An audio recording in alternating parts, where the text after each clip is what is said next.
Amir Qureshi. Thank you for joining me on my video blog, Kamyabi, where we help you unlock the door to success.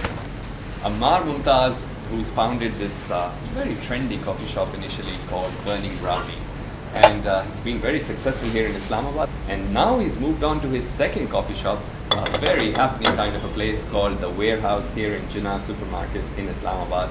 And I'm lucky enough to have Ammar with me right now, and I'm going to ask him lots of questions, but we'll start off talking about what makes the perfect cup of coffee, because that is, after all, the raison d'etre of this business. Hi, Ammar. Hello, how are you? Great. So it's a very fancy type of machine you have here. Yeah, we've got a really good machine. It helps us control the temperature, the pressure, which actually has a lot to play in extracting a good cup of coffee. So what makes a good cup of coffee? There are a lot of things. You need to have, first of all, you need to have really good beans. But beans are there, but then again, you need to have a very good grinder as well, because you use ground beans. They should be fresh, shouldn't be more than a week old. The machine, again, because machine has to make sure that the temperature it's being extracted in should be consistent. So machines also plays an important role. But most of all, I think it's the grinder that's the most important thing in getting it. Yeah. And this machine looks a little bit like a spaceship. Very complicated. Yeah, it's a La Marzocco. This is what got Starbucks going. This is the machine that Starbucks actually started using when they first opened up their cafes, and it's very high tech, and it's one of the latest models. So yeah, it helps us control a lot of the elements that go within brewing a good cup of coffee. Excellent. So what got you so interested in coffee and baking and so on that you started your first business? I was always into food, and then during my last year of university, I was just thinking, what should I be doing? Because back then, the recession and everything.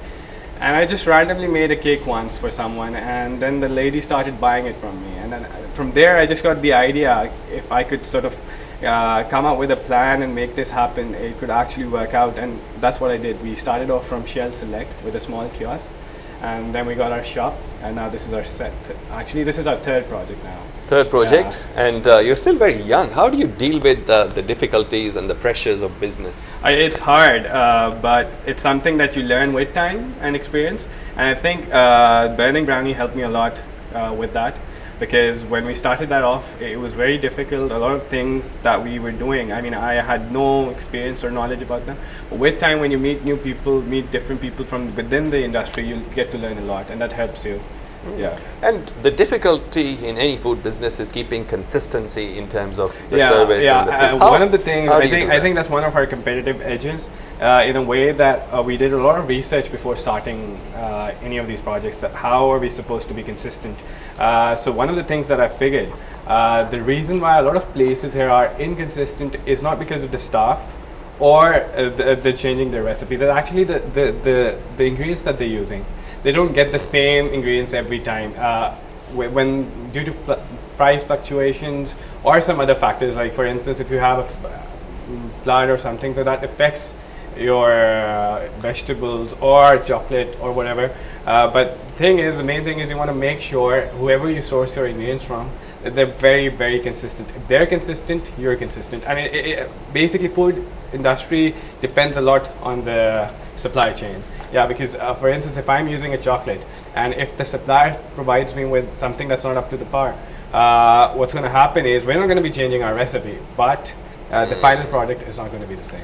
So when you were starting off with Burning Brownie, there were a lot of coffee shops already in Islamabad. Why did you think there was room for one more, and why do you think you've been successful? I think there was room for improved quality rather than a new coffee shop. I mean, all the places that you go to normally are serving almost the same stuff. One of the things, unique thing about Burning Brownie is if you just go in, have a look at the stuff that we serve, and then look around all the cafes in the city, and you'll easily be able to differentiate our stuff from everyone else's. And that's what actually I think that's one of the reasons why it's been so successful, because we've been consistent and the things that we're doing are really different from the... And I suppose you come up with all the ideas and the recipes, but the real challenge, of course, is if you're going to scale your business up like you're trying to do right now, how do you get your people, अपने staff को किस तरह train करते हैं, so they have You the see, same. that's one of the biggest challenges, actually the biggest challenge, because one of the reasons, I mean, you could have grown Burning Brownie really, really quickly, but the problem is when you're transferring of knowledge, it is the hardest part. See, if I'm doing something I'm really passionate about it, getting them to be equally passionate is a hard job, you know. Yes. And that is something that we are working on these days, and maybe you can help us with. That's something you can help us with. Absolutely. But tell me, you know, when you build something like an app that everyone uses, or you provide a service that people get value from, it really gives you a buzz. Do you get the same buzz watching people eat the cakes that you created? Yeah, and the it coffee? feels great. It actually helps you motivate to do something better next time. So that's one of the reasons why Burning Brownie was all desserts and coffee. Now for the warehouse, this is more towards food. And again, the food that we're doing here is, again, it's a mix of science and traditional techniques, and that's what makes us unique. I mean, some of the things that we're doing here are very, very different. And one of the reasons we're doing them is because there's a lot of space for those things in the market. And we think we should have been the first one, and we are the first ones to do that. Excellent. So you're going to come up with lots of innovative things for your menus and so on. Like just to give you an example, all our meats here are cooked under a vacuum, which is not done in Pakistan as yet. They're cooked over a very long period of time, which actually makes sure that the temperature throughout the meat is same. And it just completely changes the texture. For instance, if you're having a chicken, the texture is going to be like a fish. Oh, so yeah, it's interesting. Yeah. There's a lady who's driving the whole food industry in Pakistan crazy, because she goes and checks on the kitchens, and she's a lady from the Food Authority, and if the kitchens are not up to scratch, you know, she's shutting down cafes and restaurants. It's got to a point that a lot of people are actually starting to complain about Rangila's daughter, as she's come to know. Do you think it's a real problem in Pakistan? Not really. The problem is that a lot of our staff or the business owners are not उनको ज़्यादा hygiene के बारे में नहीं पता. You want to have them trained because they're the international standards that you want to follow. Usually, and the problem is, since there's no education among the staff or with the owner about the hygiene, it's something that we don't really normally consider.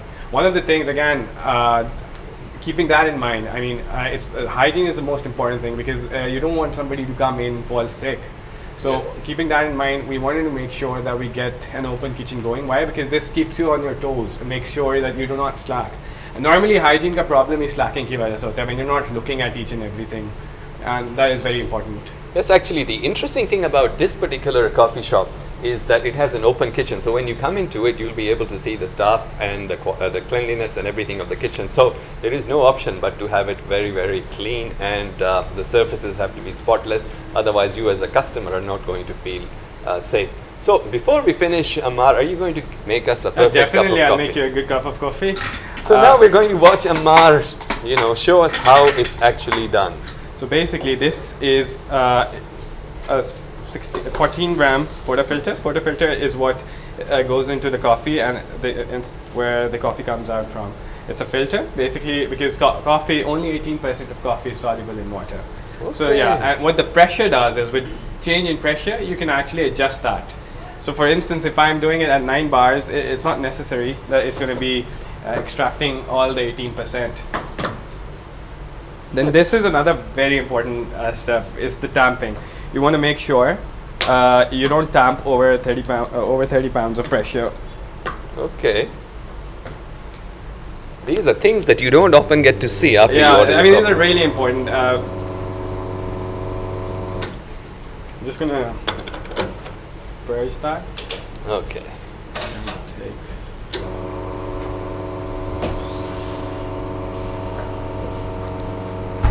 A good shot of espresso would pour somewhere between within 25 to 30 seconds. And you can see the crema, since the coffee is really fresh.